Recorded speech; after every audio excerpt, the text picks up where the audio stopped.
today we're going to tackle the topic that's crucial for anyone working the front lines. How to transform from intensity of your shift to the peace of your personal life without carrying the emotional weight of the day with you. Imagine this. You've clocked out after a grueling 12-hour shift.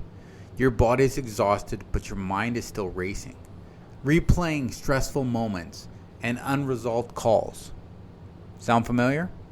What if I told you that there's a way to leave work at work and reclaim your personal time? Today we're talking about post-shift rituals. Simple yet powerful practices that can help you reset mentally, release the stress of the day, and make sure you don't bring the job home with you.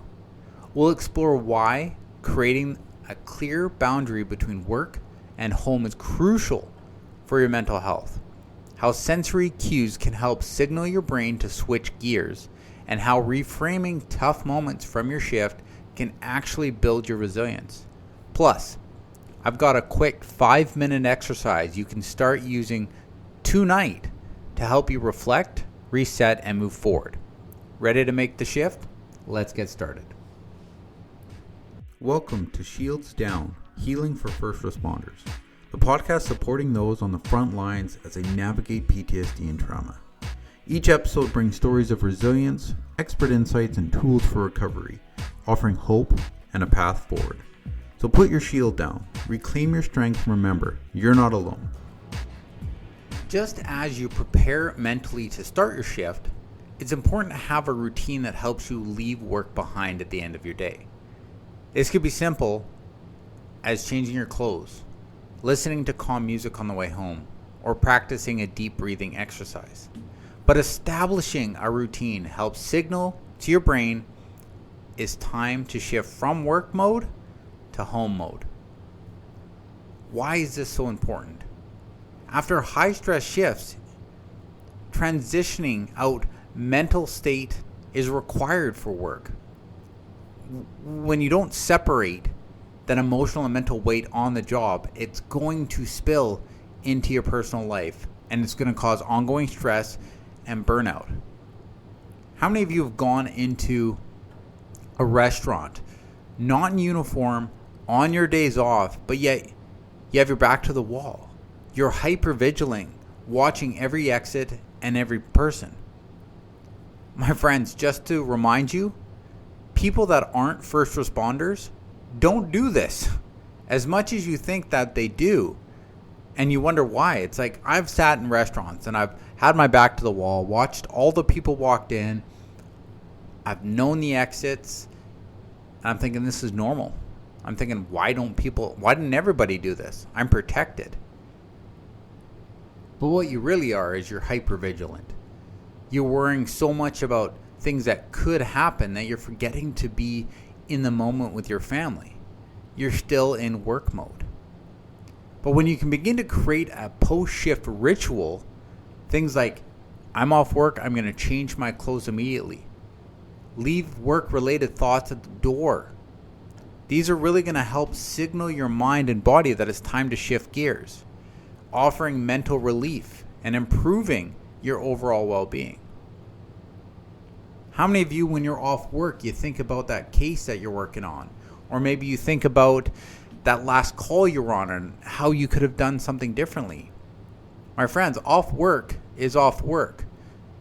It's going to be there tomorrow or at your next shift when you get there. So don't think about it at home. Try not to worry yourself when you're with your family. But you have to incorporate sensory cues into your post-shift ritual, because this is going to greatly enhance its effectiveness. Simple things such as lighting a calming candle, taking a hot shower, listening to soothing movement, right? These can create that immediate mental association with relaxation and depression. For me, I take the hot shower. When I get home after every shift, I take a hot shower. It washes off, it symbolizes washing off work. And it goes down the drain, and now I'm time and it's ready to be with my family. Right? And these cues act as triggers for your brain to release that tension and focus on that present moment, fostering a sense of calm after that intensity of your workday. A post-shift ritual isn't just about relaxation. It also creates space to process emotions and experiences from your shift. So another thing you can do is take a moment and reflect. Do it in your vehicle before you enter your house. Have your journal in your car. Release these built-up tensions. Write down anything that you may feel will bring into your home and leave it in the car. Leave it in your journal. Leave it in your book. Now, this mental reset can really improve emotional regulation. It's going to enhance your mood at home, and it can help you approach the next shift with a fresh mindset. But while it's essential to mentally disconnect from the intensity of your shift, it's equally important not to suppress your emotions. Compartmentalizing means acknowledging what happens during your shift, reflecting on it briefly, and then putting it aside for later if you need. And this is where that journaling is so important, because when you can compartmentalize, this is a crucial skill for first responders, because it's going to allow you to function effectively during high stress situations while maintaining emotional and mental stability. You have to put work for work, right? It's a process to mentally put aside the intensity of the shift to avoid being overwhelmed at work. But it doesn't mean that you're ignoring it or burying the emotions, right? It's a protective mechanism that helps us as first responders separate work from personal life. And it's going to ensure your mental health is safeguarded in the long run. Well, compartmentalization is about temporarily setting aside emotions. Suppressing emotions is entirely different and harmful. Suppressing involves consciously pushing away thoughts and feelings without intending to process them later, which is going to cause emotional buildup and potential burnout. That is why I always recommend a journal about what happened. Have these compartmentalized emotions, write down how you felt, and you can even write an asterisk to it and say, come back to later. Because as we know as first responders, we remember things about situations 12, 24 hours after the event takes place, because our mind, our hippocampus, which is your memory portion, is protecting you. And it's protecting you so that you don't get harmed. But you have to go back and you have to reflect. You have to understand what it is. But you have to balance this reflection and emotional recovery, right? After a shift, it's vital to find the right place between reflection and personal time. And when you compartmentalize it, it's going to allow for that reflection in appropriate settings, such as during your own debriefing or personal downtime. And it won't allow you with interfering with your personal needs. So make sure that every day you set aside some time to revisit and process your emotions after a shift. That's why I say sitting in your vehicle before you even get out of your car and say, look, I'm going to release this energy, this negative energy, and I'm not going to bring it into my home. And then when you acknowledge your experiences, but you don't let them go, they're going to dominate your personal time. And for me, my personal time is my family time. And I'm not giving that up for anything. So another way to really begin to do this is to reframe difficult moments as learning opportunities. After a tough shift, it's easy to dwell on what went wrong and what could have been different. But if you can reframe these as growth opportunities, ask yourself, okay, what can I learn from this situation? And this mindset shift is going to allow you to extract value from difficult experiences, and they're going to reduce that emotional weight that they carry as you transition into your personal time. Because often in the aftermath of these challenging and emotional charged situations, our mind naturally gravitate towards that negative, and they replay the mistakes or the events that were beyond our control. So instead of allowing these thoughts to spiral, adapting a growth mindset can be transformative. And you're going to be able to actively shift from a victim mindset to one of empowerment. Now, this reframe allows you to see each setback not as a failure, but as a stepping stone towards a greater understanding, resilience, and emotional intelligence. When dealing with difficult moments, especially in high-pressure situations and environments, our emotions become so overwhelming. But by consciously choosing to reflect on the experience through a learning lens, the emotional charge is lessened. Right? This process of detachment focuses on what you can learn rather than the emotions tied to that event. And then it's going to provide that clarity, and it's going to allow you to move forward with purpose.